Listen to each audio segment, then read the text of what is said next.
그래서 협업 필터링 모델이 무엇이냐? 협업 필터링이란 사용자의 구매 패턴 그리고 평점을 가지고 다른 사람들의 구매 패턴이나 평점을 통해서 추천을 해주는 거예요. 그래서 나에 대한 거를 추천을 해줄 때 내가 평점을 매긴 거랑 비슷한 사용자들을 찾는 거거든요.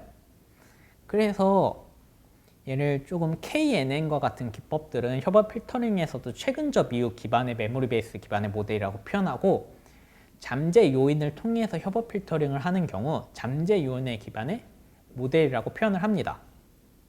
그리고 얘 같은 경우는 2006년도부터 9년도까지 열린 넷플릭스 프라이즈 컴피티션에서 우승한 솔루션이기 때문에 그때 이후로 유명세를 타가지고 후에도 많은 사람들이 알고리즘 연구했고, 최근에도 딥러닝과 그런 협업 필터링 많이 적용해가지고 연구하고 있는 분야이기도 합니다.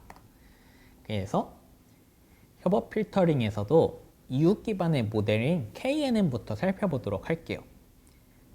네이버 베이스드 협업 필터링인 메모리 기반의 알고리즘 협업 필터링은 얘는 협업 필터링 위해서 초기에 개발된 알고리즘인데, 예를 들어서 두 가지 형태의 접근법이 있을 수 있어요. 나와 비슷한 사용자를 찾아서 비슷한 사용자가 본 아이템을 추천해 주겠다. 그리고 내가 준 아이템과 유사한 아이템을 찾아서 유사한 상품을 추천해 주겠다. 얘 같은 경우 보면 이 세 번째 친구한테 지금 포도랑 오렌지를 추천해 주려는 걸 어떻게 만들었는지를 볼 텐데, 얘 같은 경우 딸기와 수박을 먹었잖아요. 이 친구는 딸기와 수박 그리고 오렌지를 먹었고, 4개 다 먹었죠. 포도, 딸기, 수박, 오렌지. 그럼 단순하게만 봐도 4개 중에 2개 상품이 겹치니까 50%가 유사하다는 걸 알 수가 있고, 그래서 얘와 얘가 유사하니까 이 유사했던 이 첫 번째 친구가 먹은 포도랑 오렌지를 추천해주면 어느 정도 되겠거니 하는 방법입니다. 그리고 비슷하게 만일 이 친구와 이 친구가 이제 수박에 대해서 둘 다 선호하는 게 비슷하고, 만일 다른 수박에 대해서 선호하는 게 비슷하다면 그렇게 비슷하게 선호를 받은 아이템들에 대해서 추천해 주는 거는, 포도를 추천해 주겠다는 거는 아이템 기반의 필터링이고요. 그래서 얘랑 얘의 차이점은 유사한 사람을 찾냐, 유사한 상품을 찾냐가 가장 큰 차이점이라고 생각하시면 됩니다. 그래서 유사한 사람은 내가 평점을 내린 아이템이 비슷한 걸 찾는 거고, 유사한 상품 같은 경우는 다른 사람들이 평점을 줬을 때 포도랑 수박이 다른 사람들이 보통적으로 주는 평점이 비슷하다는 것을 의미합니다. 그래서 그 중에서도 가장 기반이 되는 KNN 알고리즘 같은 경우는 보통은 가장 근접한 K개의 네이버스를 계산하는 거예요. 그래서 대표적으로 머신러닝 해보신 분들은 많이 알겠지만 이 PT라는 점이 새로 들어왔을 때 얘에 대한 클래스가 A, B, C 중에 뭐가 속하는지를 알고 싶고, 얘를 알기 위해서는 내 주변에 K개의 점들만 이렇게 딱 봤을 때 A에 속하는 점은 2개, B에 속하는 점은 2개, B에 속하는 점은 3개, C에 속하는 점은 2개니까 얘는 B와 가장 인접하겠거니 해가지고 B를 클래스로 프리딕션 한다는 알고리즘인데, 한번 얘를 가지고 그런 데이터에서 어떻게 추천이 되는지, 비슷한 사용자를 찾는지에 대해서 예제로 한번 살펴볼게요. 일단 아까 초반에 봤던 에이프릴 알고리즘에서 봤던 그런 추천 시스템 모델 같은 경우는 임플리시트 피드백 데이터라고 했었잖아요. 얘 같은 경우 구매를 했는지 안 했는지에 대한 정보는 알고 있지만 이거를 내가 좋아하는지 싫어했는지에 대한 정확한 반응은 모르는 형태를 임플리시라고 했고, 익스플리시 같은 경우는 유저가 자신의 선호도를 직접적으로 표현한 거예요. 그래서 이게 1점부터 10점까지의 평점을 매길 때 7점 같이 아이템 1과 3은 사용자들이 난 이거 상품은 좋다. 사용자 3이 4와 5 같은 경우는 1점으로 이런 건 싫다. 그래서 추천을 하지 말아달라 하는 거를 통해서 학습을 하는 거죠. 그리고 지금 현재 이렇게 세 가지 경우에 대해서 물음표가 된 거는 직접 구매를 안 한 건데, 그럼 이제 구매를 안 했지만 유사도를 찾게 되면 얘가 진짜 좋아하는지 안 좋아하는지를 이웃 기반의 모델을 통해서 찾으려는 거를 저희가 지금 해보려고 합니다. 그래서 목표는 이 세 가지 점이 어떤 평점을 가질지에 대한 거를 예측하는 거예요. 그래서 유저 기반의 협업 필터링은 유저가 자신의 선호를 직접 표현한 데이터고, 그리고 유저 간의 유사도를 찾기 위해서 유저 간의 유사도를 먼저 계산하는 것부터 시작합니다. 그래서 사용자 3을 기준으로 이 물음표 두 개를 추천하는 것을 예시로 들었을 때 1과 2, 4, 5 중에 어떤 사용자와 사용자 3 간의 유사한지를 한번 계산해 볼 거예요. 그래서 사용자 3과 1에 대해서 코사인과 피어슨으로 이제 유사도를 계산할 수가 있겠죠. 그리고 이렇게 물음표 쳐진 값들이 있으니까 얘네들은 보통 무시를 하고 진행을 합니다. 그래서 있는 정보들만 통해서 유사도 계산한다고 생각하시면 돼요. 그래서 실제 알고리즘은 이렇게 계산되는데, 이거 보면 6745처럼 네 가지 좌표만을 가진 게 값이 실제로 물음표가 두 칸 있어서 아이템 2부터 5를 통해서만 유사도를 계산했다는 것을 의미합니다. 여기선. 그래서 이렇게 유사도 두 개 계산할 수가 있고, 유사도 높은 값들이 이렇게 계산이 되잖아요. 그럼 이제 이거를 통해서 이제 추천을 진행하는데, 간단하게 사용자 3에 대해서 가장 나랑 유사한 유저 2명만을 찾아주세요 하면은 사용자 1과 2가 유사한 걸 알 수가 있잖아요. 그래서 1과 2가 얘를 평점을 요 물음표에 대해서 4점 4점 내렸으니까 얘 같은 경우도 잘 안 보겠거니, 그리고 얘는 높게 내렸으니까 얘 같은 경우 사용자 3도 잘 높게 평점을 주겠거니 이렇게 생각할 수가 있습니다. 근데 이때 하나의 문제점이 있는 게, 사용자마다 이렇게 한번 평균값을 보면 아래 3부터 5는 평균 평점이 되게 짜고요. 1부터 2는 3, 4, 5에 비해 되게 후한 걸 볼 수가 있어요. 그래서 얘네가 실제로 이걸 높게 줬는데 진짜 이걸 높게 준 건지, 애초에 이 사용자들이 평균 평점을 높게 주는 후한 유저기 때문에 그런 편차가 생긴 건지 그런 의구심이 들 수가 있거든요. 그래서 이런 의구심을 제거해주기 위해서 그런 거 바이어스 텀을 제거해주는 부분이 필요해요. 그래서 그런 걸 어떻게 제거해주냐? 첫 번째로 각각의 아이템 1에 대한 평점을 내린 거에 대해서, 그러니까 그리고 요거 이 같은 경우는 사용자 자신의 평점이 되고요. 평균 평점과, 그리고 이거 계산을 통해서 얻은 이 1.5 같은 경우는 사용자 1의 아이템 1에 대한 점수가 7이잖아요. 그리고 평균적으로 5.5를 주고 이 두 값을 빼줌으로써 1.5라는 그런 바이어스 텀이 제거된 평균 평점을 얻을 수가 있어요. 마찬가지로 1.2는 사용자 1에 대해서 사용자 2에 대해서 6점과 평균적으로 4.8을 주니까 두 값을 뺀 1.2가 이 실제 바이어스가 제거된 평점인 것을 볼 수 있고요. 그 피어슨을 기준으로 하니까 유사도가 높은 거에는 더 가중치를 이렇게 받게 되겠죠. 그래서 이렇게 하면은 3.35가 계산되는 거 볼 수 있고, 아까 이 부분에 대해서 평점의 바이어스를 제거했을 땐 6.49로 굉장히 높았는데 이게 3.35로 굉장히 낮아진 것을 볼 수가 있습니다. 그래서 이렇게 바이어스 텀 제거해 주는 게 중요하고요. 방금은 유저 기반의 유사도를 통해서 비슷한 유저 2명 찾고 추천을 해준 거잖아요. 그래서 사용자 1, 2가 유사하니까 이 사람들이 내준 7점과 6점 평균 평점으로 사용자 3을 채워줄 건데, 바이어스 텀이 있으니까 그 부분을 제거해서 반영해 줘야 된다를 본 거고, 이번에는 유저 간의 유사도가 아니라 아이템 간의 유사도를 한번 계산할게요. 근데 아이템 간의 유사도는 어떻게 계산하냐? 동일합니다.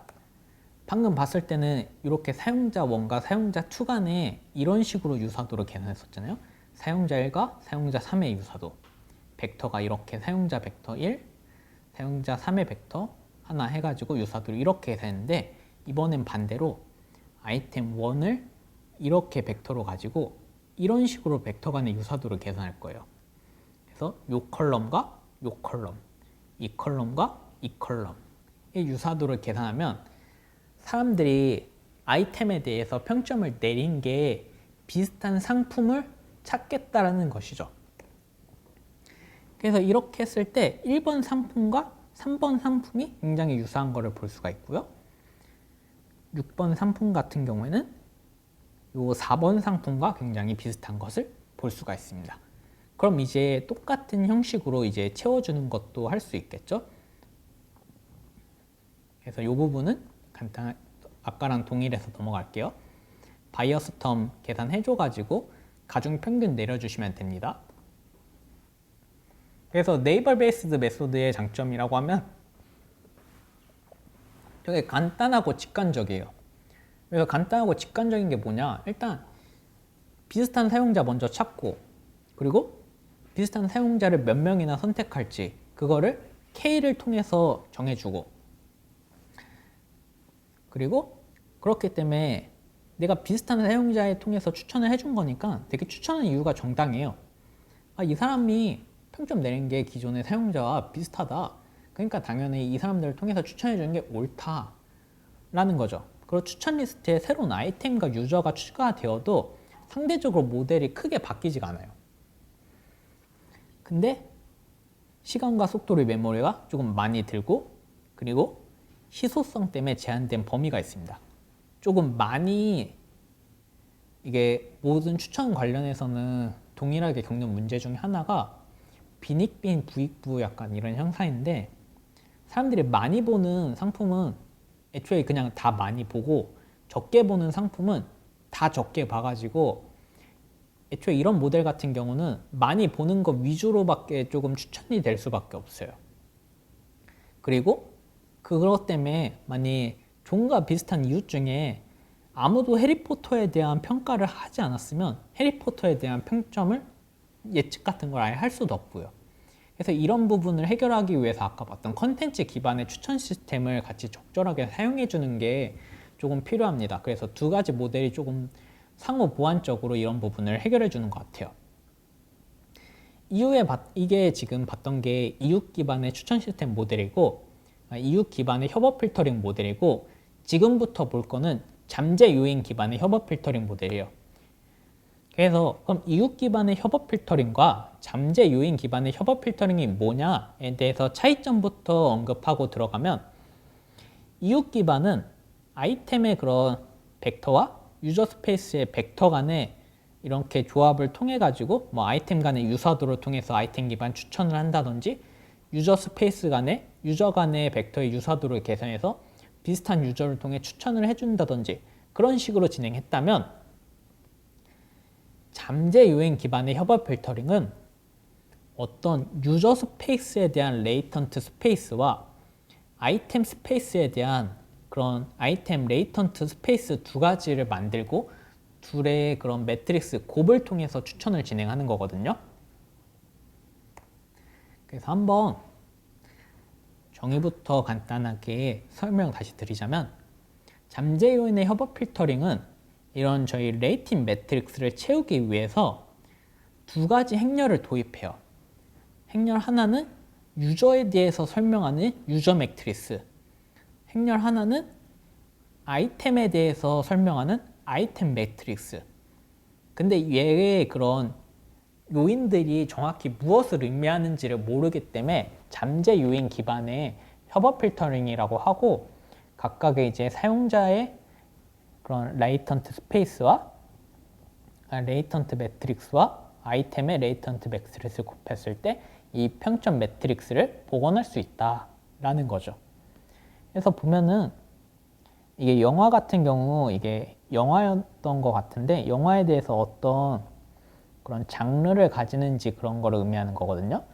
그래서 네로라는 영화는 히스토리 성분을 가지고 그리고 로맨스는 없고 했는데 그리고 마찬가지로 비슷한 영화 이거 3개에 대해서도 영화 성분을 가지고 이 3개 영화에 대해서는 로맨스 성분을 가지고 근데 이제 1, 2, 3 같은 경우는 히스토리 관련된 영화를 보니까 실제 성분이 히스토리 관련된 요인에 대해서만 이렇게 1로 반응하는 것이고 영화 같은 경우 1, 2, 3 같은 이 앞에 3개가 히스토리 관련된 잠재 요인만 갖고 있겠거니 하는 거죠.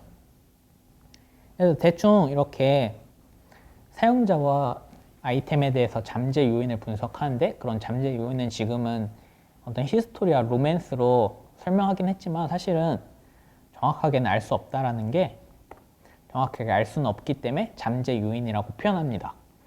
그리고 이 잠재 요인을 계산하는 방법은 넷플릭스에 사용했던 SVD도 있고 뭐 웨이트드 해가지고 가중치 주는 것도 있고 온리 옵저브드 돼가지고 하는 방법도 있는데 저희는 간단하게 SVD는 넘어가고 SGD랑 뒤에 나오는 ALS 2가지 방식에 대해서 설명을 드릴게요.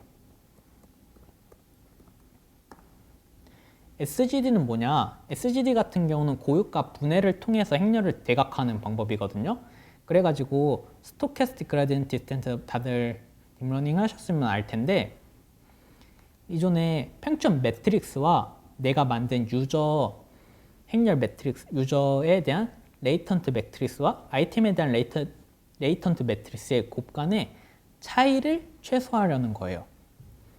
그래서 아까 봤듯이 유저 레이턴트와 아이템 레이턴트를 곱했을 때 평점 매트릭스 복원할 수 있는데 그게 실제 평점 내린 거랑 얼마나 차이가 나는지 그 차이를 줄이는 U와 V를 찾겠다는 거죠.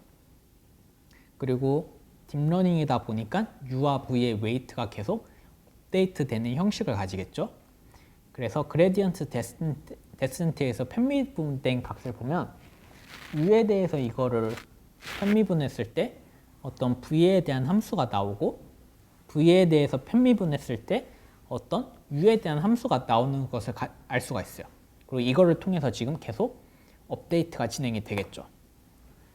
그 참고로 딥러닝 하다 보면 다들 겪겠지만 웨이트 값 같은 경우 그런 레귤라이제이션 텀이 없으면 되게 폭발적으로 증가하는 경우가 있거든요. 그래가지고 그런 거를 방지해주기 위해서 각각의 크기의 제곱인 레귤레이제이션 텀을 이렇게 더해줌으로써 어느 정도 웨이트가 폭발하는 것을 방지해주기 위한 장치가 필요합니다. 자, 그리고 이제 한번 실제 예시를 통해서 어떻게 진행되는지를 한번 살펴볼게요. 그래서 지금 데이터는 사용자 4명에 대해서 유저 3개에 대한 아이템에 대한 그러니까 영화에 대한 평점을 준 매트릭스가 있고요. 평점은 1부터 5까지 제공된 형태고 이러한 형태의 데이터를 아시다시피 익스플리시 피드백된 형태의 데이터라고 생각하시면 됩니다. 그래서 저희의 목표는 이 물음표를 채우는 건데 이 물음표를 어떻게 채울 거냐? 유저 레이턴트와 아이템 레이턴트의 곱을 통해서 채울 거다 이거죠. 그래서 아까 봤듯이 유저 레이턴트와 아이템 레이턴트는 일단 요거는 사용자 4명에 대해서 그리고 아이템 3명에 대해서 차원을 가진 거고요.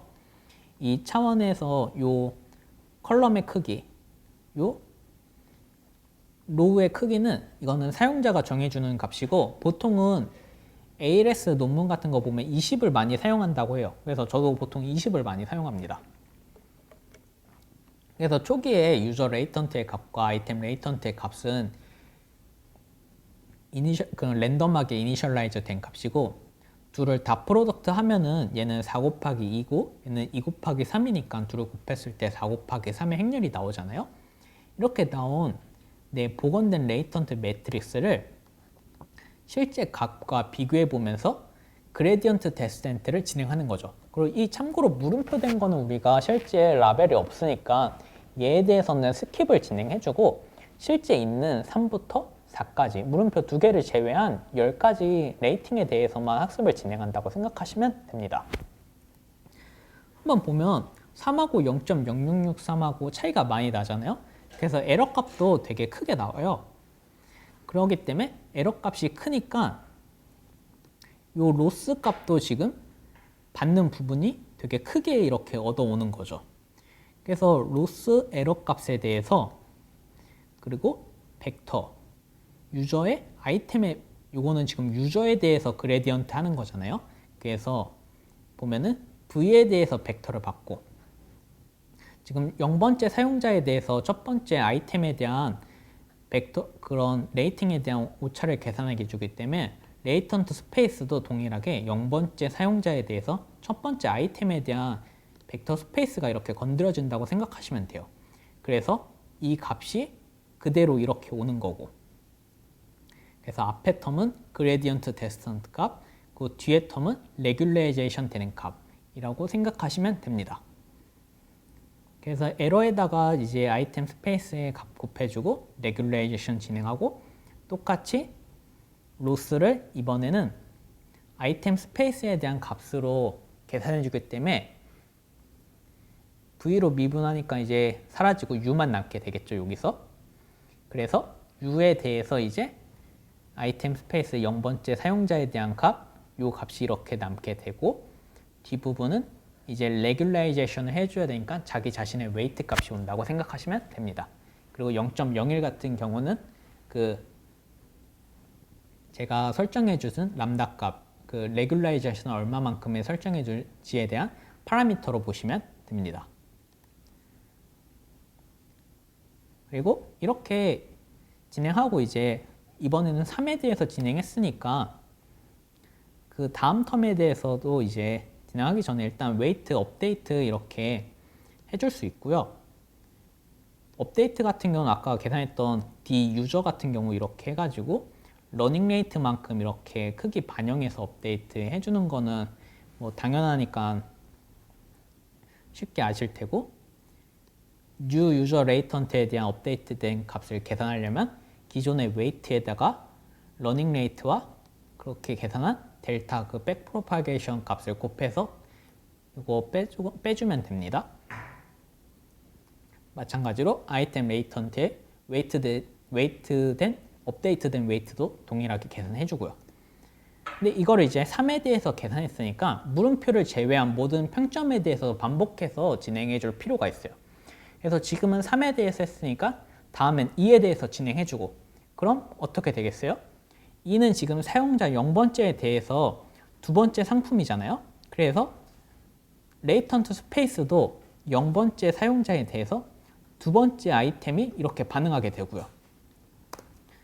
마찬가지로 다음번 첫 번째 사용자에 대해서 0번째 상품에 대해서는 여기서 사용자 1, 0번째 아이템 이렇게 계속해서 진행하다 보면 레이턴트 스페이스 값이 계속해서 바뀌고 얘를 이렇게 한 바퀴 돈 게 에포크 1인데 얘를 에포크 10번 돌다 보면은 어느샌가 좋은 이게 토탈 코스트가 계속 떨어지다 보면 어느 정도 값이 비슷하게 수렴되는 구간이 오거든요. 그래서 1하고 1.13, 2하고 2.38, 4하고 3.91, 5하고 4.2 이렇게 되게 비슷하게 온 걸 볼 수가 있죠. 그래서 이 결과를 나온 걸 보고 이 물음표를 지금 저희가 채운 거고 어느 정도 다른 게 비슷하니까 유의미하게 결과가 나왔다고 생각할 수가 있잖아요. 그래서 이 결과를 보고 사용자 0번 같은 경우 요 첫 번째 사용자 같은 경우 평점이 높은 이 상품은 2.7로 기존에 평점 내린 것보다 좀 중간층에는 속하니까 추천을 해주자. 이 물음표 같은 건 평점 마이너스 19로 추천해줘도 어차피 안 보겠네? 그러면 추천을 안 해주자. 이런 식으로 분석을 진행할 수도 있고요. 보통 이런 식으로 많이 하고 이 유저 스페이스와 아이템 스페이스가 어떤 잠재 요인 기반의 그런 특징이 추출이 된 거잖아요. 그래서 얘를 잘 분석해서 여기서 유사도를 계산해서 추천을 해줄 수도 있습니다. 저 같은 경우는 여기서도 많이 그런 TSN이나 이런 거 해가지고 유저 간에 어떤 특성을 가지고 있는지 아이템 간에 어떤 특성을 가지고 있는지 그런 거 분석을 많이 진행하는 것 같아요. 그래서 이런 SGD 같은 경우는 되게 유연해서 로스 펑션도 되게 다양한 거 사용할 수 있고 딥러닝 장점들은 모두 다 가지고 있다고 생각하시면 되고요. 이거 수렴 속도가 매우 느리다고 했지만 이거 딥러닝 좋은 거 쓰시면 매우 빠를 겁니다. 그리고 파라라이즈드로 반복해서 같이 분산 처리할 수 있으면 더 빠를 거고요. 그 다음에 보는 많이 사용하는 협업 필터링 방식이 AES라는 방법입니다. 얘 같은 경우는 기존의 SGD가 유저와 아이템을 동시에 최적화하는 방법이라면 ALS는 하나의 그런 레이턴트는 고정해 놓고 하는 건데 얘의 장점이 하나를 고정하기 때문에 다른 하나는 무조건 컨벡스하게 형태고 최적화가 컨벡스한 형태고 무조건 행렬이 수렴하는 걸 알 수가 있거든요. 그래서 무슨 말인지 다시 한번 설명드리자면 여기 SGD 같은 경우 그레디언트 데센트 할 때 얘와 얘 값을 동시에 구한 다음에 웨이트를 업데이트를 하잖아요. 근데 SGD는 순서가 좀 달라요. 예를 들어서 이 벡터 스페이스 이게 솔루션인데 유저를 먼저 고정해 놓고 업데이트를 하고 V를 먼저 고정해 놓고 업데이트를 진행하거든요. 그래서 실행해서 보면 아이템 행렬 같은 경우는 그냥 고정해 놓고 사용자 행렬을 최적화한다든지 그 다음에 사용자 행렬을 그냥 고정해 놓고 아이템 행렬을 최적화한다든지 하게 되는데 일단 처음부터 다시 한번 설명드릴게요. 그래서 SGD가 그건 두 개의 행렬, 레이턴트 두 개를 동시에 최적화하는 거라면 ALS는 하나는 고정시켜 놓고 그러니까 유저를 고정시켜 놓으면 고정시키고 아이템을 최적화시키고 그 다음에 아이템을 최적화시키고 아이템을 고정시켜 놓고 유저를 최적화, 유저를 고정시켜 놓고 아이템을 최적화 이런 식으로 반복해서 진행하는 건데 이렇게 하면은 컨벡스가 이게 문제가 컨벡스 형태로 바뀌게 되거든요, 식이. 그래서 유저를 고정했을 때는 아이템 레이턴트 스페이스에 정답을 찾을 수가 있어요. 수렴된 행렬을 찾을 수 있는 게 되게 장점이어서 얘도 많이 사용하는 알고리즘 중에 하나니까 잘 알아두면 좋을 것입니다. 그래서 저희 기존의 문제를 다시 한번 생각해 보면 어떤 y라는 값에 대해서 y라는 어떤 레이팅에 대해서 x-베타라는 그런 선형회기처럼 뭐 계산을 생각할 수도 있는데 거기에 대해서 베타를 해를 구하는 거 저희 보통 리니어 리그레션 배웠을 때 한 번씩은 봤을 거거든요. 리니어 리그레션에서 y-x 베타의 그런 L2 그런 놈을 계산하는데 그때 베타의 해가 무엇인지 이렇게 계산한 거 보통 한번 리니어 리그레션 파트 다시 보시면 해당식이 있을 거예요. 근데 여기서도 지금 동일하게 진행할 수가 있는데 똑같이 이제 R과 그리고 유저에 대한 값 그리고 아이템에 대한 값이 주어졌을 때 뒤에는 레귤라이제이션 텀만 있을 때 동일하게 이 베타에 대한 해를 하나만 고정시키면 이 VT 곱하기 V, UT 곱하기 U 이런 식으로 어떤 솔루션을 저희가 알 수가 있다는 거죠.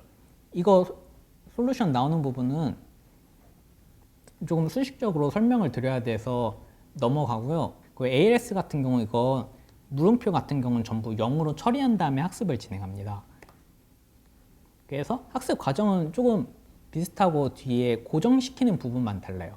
그래서 유저 레이턴트와 아이템 레이턴트 스페이스 처음에 이니셜라이즈 한 다음에 아까 말했듯이 하나를 고정해 놓고 하나를 최적화하는 과정을 거치거든요.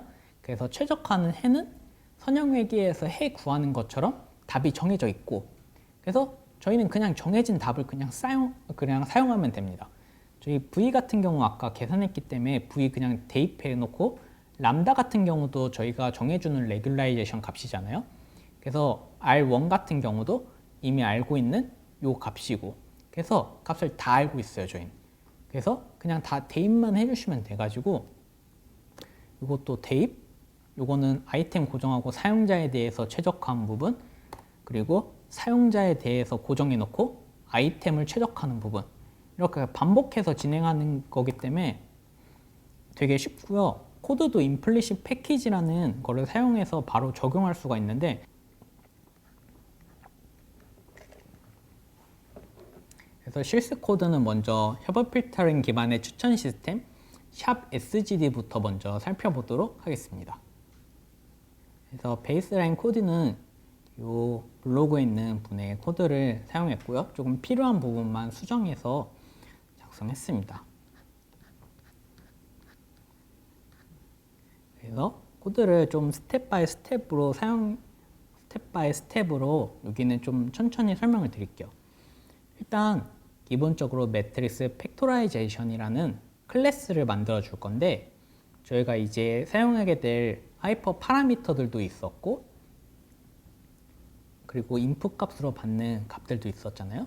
저희가 기본적으로 받을 인풋은 레이팅 매트릭스예요. 이렇게 레이팅 매트릭스인데, 사용자에 대해서 어떤 아이템 몇 개를 가지고 평점을 0부터 5에서 무엇을 매겼는지 이 인풋 값을 입력 값으로 봤는데, 여기서 R은 레이팅 매트릭스고 num users와 num items는 사용자 몇 명과 아이템은 총 몇 개가 있는지를 의미합니다. 그리고 아까 유저의 그런 레이턴트 스페이스는 제가 정해주는 어떤 하이퍼 파라미터 인자라고 설명을 했었잖아요. 그래서 K 값, 레이턴트 스페이스의 그런 스페이스의 크기는 제가 설정해 주면 됩니다. 그리고 러닝 레이트와 레귤라이제이션을 얼마만큼 줄지, 그리고 에포크, 반복해서 학습은 몇 번을 할지에 대한 세 가지에 대해서 하이퍼 파라미터를 정해주시면 됩니다. 여기서. 참고로 이닛이 뭐냐고 하면은, 이닛 같은 경우 클래스를 이렇게 호출할 때 자동으로 실행되는 함수예요. 그래서 만일 내가 매트릭스 팩토라이제이션이란 코드를 만약 이런 식으로 호출한다고 생각하시면, 이 팩토라이저라는 객체를 만들 때 자동으로 이닛이라는 부분은 바로 실행이 돼가지고 아까 봤던 하이퍼 파라미터들을 이 부분에서 R과 num users, num items 이런 부분에 자동으로 모델 스스로가 객체에 실행하는 순간 바로 저장을 진행하게 되는 거죠. 그래가지고 이 입력 값을 이제 매트릭스 팩토라이제이션에 넣어서 실행을 하게 되는데요. 일단 아까 봤던 하이퍼 파라미터 같은 경우는 저희가 정해주시면 되고요. 여기서는 좀 데이터 크기가 작아서 K3을 사용했지만, 데이터 많은 경우에는 보통 K는 20 정도의 인자 값을 줘가지고 많이 사용하는 것 같아요. 그 레귤레이제이션 파라미터 같은 경우도 보통 상황 맞게 설정해 주시면 되고요. 그리고 벌보스는 이거 학습 과정에 대해서 프린트 찍을지 안 찍을지, 그러니까 학습 과정을 보여줄지 말지에 대한 하이퍼 파라미터를 의미한다고 생각하시면 됩니다. 그 다음에 팩토라이저에서 pit이라는 함수를 호출하게 되면 학습이 시작이 되는데요. 이 pit에 대한 함수 한번 보시면, 아까 봤듯이 첫 번째로 P와 Q라는 레이턴트 스페이스를 만들 거예요. 여기서 P는 유저에 대한 레이턴트 스페이스고, Q는 아이템에 대한 레이턴트 스페이스인 거죠. 그래서 값을 보면 랜덤 노멀라이제이션 함수를 통해서 정규 분포화를 가지고 있는 정규 분포화를 띄도록 이니셜라이즈를 취해 줄 건데, 사이즈는 num users k의 차원을 가지도록, q 아이템 유저 레이턴트 아이템 스페이스 같은 경우는 num items와 k의 크기를 가지도록 만들어준다 생각하시면 됩니다. 그리고 마찬가지로 바이어스 텀에 대해서도 이렇게 설정해 줄 수 있고요. 그리고 저희가 이제 학습을 이제 전체에 에포크 지금 방금 100번 그런 거 설정한 값에 대해서 100번만큼 반복하게 되잖아요. 근데 이제 아까 말했듯이 저희가 평점이 있는 부분에 대해서만 계산을 해야 돼요. 그래서 그 부분을 이제 출력해주는 부분이 non-zero라는 함수인데, non-zero라는 함수가 의미하는 게 무엇이냐면 0이 아닌 부분의 x, y 값만 출력을 해준다는 의미예요. 그래가지고 저희 R 매트릭스 이렇게 보면 어떤 값은 1, 2처럼 0이 아닌 값과 0인 값이 이렇게 섞여져 있는데, 이거 같은 경우 실행을 하게 되면 0이 아닌 1, 0,0 좌표와 그리고 0이 아닌 1, 0,3 좌표 이런 식으로 0이 아닌 부분에 대해서만 x와 y를 반환해 주는 게 self.r의 non-zero라는 여기에 non-zero라는 함수입니다. 그리고 저희가 이렇게 해서 x랑 y를 출력을 했잖아요. 그럼 이제 이거에 대해서 그레디언트 데센트를 계산하고 그리고 얘를 통해서 웨이트를 업데이트 시켜주고 그 다음에 코스트를 저장을 하게 되면 전체 학습 과정은 끝이 나게 되는 거죠. 그래서 한번 그레디언트 데센트 부분부터 한번 좀씩 다시 살펴볼게요.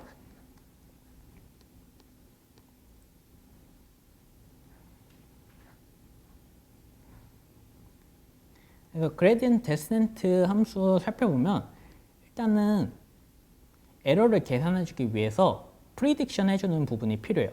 여기서 말하는 프리딕션이 뭐냐면 저희가 만든 유저 레이턴트 스페이스와 아이템 레이턴트 스페이스를 곱해줌으로써 어떤 행렬 매트릭스를 만들어주는 부분이고요. 그리고 추가적으로 아까 이론 PPT에서는 설명 안 했지만 여기에 보통 평점에 대한 바이어스 텀도 이렇게 더해줄 수가 있습니다. 그 KNN에서 진행했던 것처럼.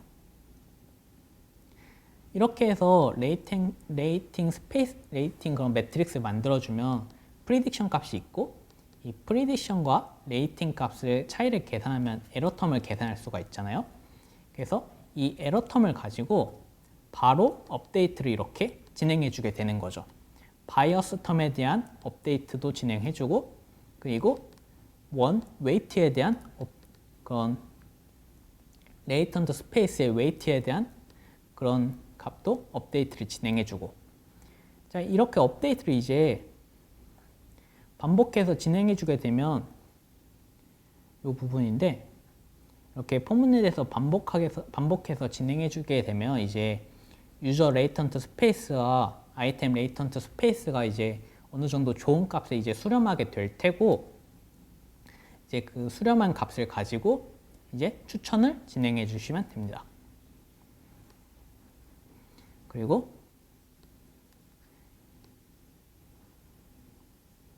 이번에는 ALS에 대해서 한번 실습 코드 똑같이 살펴보도록 할게요.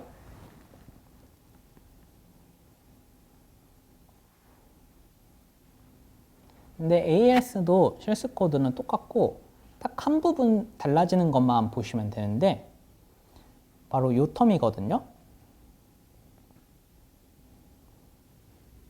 이 부분의 포문이 한번 어떻게 걸린지 보시게 되면 에포크 한 번에 대해서 여기는 이제 유저 레이턴트 스페이스에 대해서 업데이트를 진행해주고 여기는 아이템 스페이스에 대해서 업데이트를 진행해주는 부분인데 아까 SGD 같은 경우는 여기가 아마 이렇게 달랐어요. 보면은 이렇게 한 번에 그냥 같이 진행을 이렇게 진행해 줬는데 이게 근본적인 ALS와 SGD의 차이점이라고 생각하시면 돼요.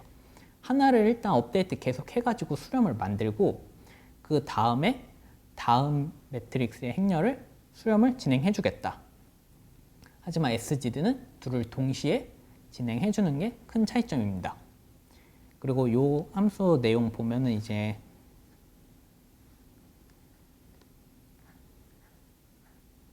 어떤 정해진 솔루션이 아까 있다고 했었잖아요. 그 함수 그대로 구현을 해가지고 적용을 하면 돼가지고 이 부분은 한번 수식을 보고 이제 코드 어떻게 작성됐는지 이게 수식하고 어떻게 차이가 되는지를 한번 이해해 주시면 좋을 것 같아요. 그리고 참고로 이게 ALS 이렇게 날 코드로 이렇게 넘피 코드로 짜봤는데 사실 보통은 이렇게 사용을 안 하죠, 많이. 일단 워드 투백이 이제 여러 가지 문장이 있을 때 얘를 인베딩을 모델 스스로가 해주는 거거든요. 그래서 인풋 같은 경우는 이제 하나의 문장에 대해서 중심 단어와 주변 단어를 통해서 이 부분을 보시면 될 것 같은데 이제 모델 스스로가 이제 칸을 양옆으로 한 칸씩 이건 윈도우 사이즈 하나를 입력했을 때 양옆에 U와 굿바이, say 이렇게 세 칸씩 보통 입력이 들어가게 되는 거예요. 그래서 만일 뒤에 다른 더 긴 문장이나 짧은 문장들이 들어와도 세 칸씩 이렇게 들어가면서 모델 스스로가 양옆에 무엇이 나오는지에 대해서만 학습을 진행하기 때문에 이렇게 학습이 진행되고 인베딩이 이제 이렇게 학습되면서 웨이트 인풋이 인베딩된 단어에 대해서 인베딩된 결과값이 되는 거죠. 그래서 인베딩을 해서 모델에 넣는 게 아니라 얘 그냥 문장 자체를 인풋으로 입력을 넣어주면 모델 스스로가 학습을 진행해주게 되면서 웨이트 값을 뱉어내게 되고 이 뱉어내진 웨이트가 인베딩된 가중치 값으로 생각하시면 됩니다. 협업 필터링 부분 장점과 단점부터 이야기 드리고 그 다음에 간단하게 추천 매트릭 무엇이 있는지 설명드리고 실습 부분 넘어가도록 할게요. 그래서 협업 필터링의 장점과 단점부터 설명드리자면 장점 같은 경우는 도메인 지식이 필요하지 않습니다. 되게 큰 장점이죠, 이게. 사실 콘텐츠 기반의 모델 같은 경우 자연어 처리하려면 이제 이 문서에 따라서 어떤 내용들이 중요하고 이미지 같은 경우 어떤 이미지의 특정 부분들이 중요한지 그런 걸 많이 고려를 해서 학습을 진행해야 되는데 협업 필터링 같은 경우 아까 만든 클래스들이 있잖아요. 뭐 SGD도 그렇고 ALS도 그렇고 그냥 돌리시면 결과가 나옵니다. 그래서 도메인 지식이 필요하지 않고 결과가 되게 좋거든요. 그래서 사용자의 새로운 흥미라든지 어떤 비슷한 사용자나 비슷한 상품들 그런 거 찾기도 좋고 이런 문맥 정보라든지 다른 추가적인 정보가 없이 내가 뭘 구매했냐 안 구매했냐라든지 임플리시트 데이터를 그냥 써도 되고 평점을 0부터 5까지 몇을 매겼는지 익스플리시트 데이터를 그냥 사용하면 되기 때문에 추가적인 정보가 필요 없죠. 그래서 시작 단계의 모델로 굉장히 좋아요. 그래서 베이스라인 보통 이거 협업 필터링으로 적용해보고 추가적으로 콘텐츠랑 같이 결합했을 때 결과가 어떻게 나왔는지 아니면 다른 이제 딥러닝이라든지 통계 기반의 모델들 적용했을 때 결과가 어떻게 나왔는지 그런 거 이제 해볼 수가 있는 거죠. 하지만 확연히 보듯이 단점 같은 경우는 새로운 아이템이나 새로운 고객이 들어오면 한 번 더 학습을 진행해 줘야 되기 때문에 좀 다루기가 힘듭니다. 그리고 사이드 피처들 그러니까 고객의 개인정보 아이템의 추가 정보 뭐 이런 아까 메타데이터에서도 좋은 정보들이 있었는데 걔네들을 같이 학습에 참여하기가 어렵죠.